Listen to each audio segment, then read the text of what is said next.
BJP, Congress, ആർ.ജെ.ഡി ഭരണപക്ഷ പ്രതിപക്ഷ വ്യത്യാസങ്ങളില്ലാതെ മുന്നണികളുടേതെന്ന് കരുതപ്പെടുന്ന 25 സമൂഹ മാധ്യമ ഹാൻഡിലുകൾക്കെതിരെ തെറ്റായ ഉള്ളടക്ക പ്രചാരണമെന്ന് ചൂണ്ടിക്കാട്ടി കേസെടുത്തിരിക്കുകയാണ് സംസ്ഥാനത്തെ എക്കണോമിക് ഒഫൻസസ് യൂണിറ്റ് അഥവാ സാമ്പത്തിക കുറ്റകൃത്യ വകുപ്പ്.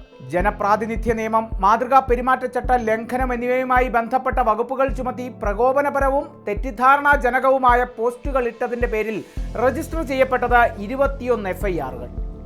ഫേസ്ബുക്ക്, ഇൻസ്റ്റഗ്രാം, യൂട്യൂബ്, എക്സ് തുടങ്ങിയ സാമൂഹ്യ മാധ്യമങ്ങൾക്ക് നോട്ടീസ് അയച്ചതിലൂടെ നീക്കം ചെയ്യപ്പെടുകയോ റിപ്പോർട്ട് ചെയ്യപ്പെടുകയോ ചെയ്തിരിക്കുന്നത് 184 പോസ്റ്റുകളും 67 ലിങ്കുകളും 4 യൂട്യൂബ് ചാനലുകളുമാണ്.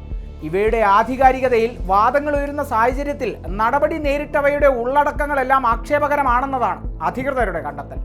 ചിലത് താൽക്കാലിക വിലക്കാണെങ്കിൽ ചിലത് ശാശ്വത വിലക്കുകളുമാണ്.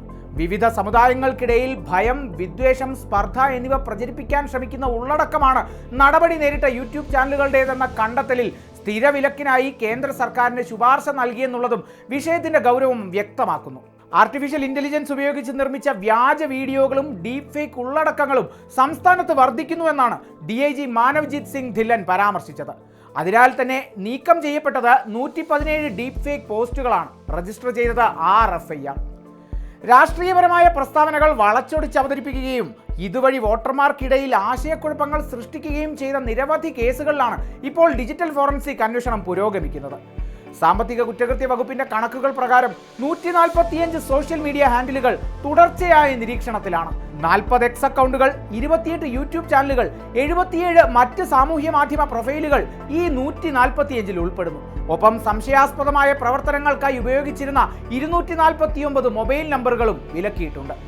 7 പേരാണ് ഒക്ടോബർ മാസത്തിൽ മാത്രം സൈബർ കുറ്റകൃത്യങ്ങളുമായി ബന്ധപ്പെട്ട് അറസ്റ്റിലായതെന്നാണ് അധികൃതർ വ്യക്തമാക്കുന്നത്.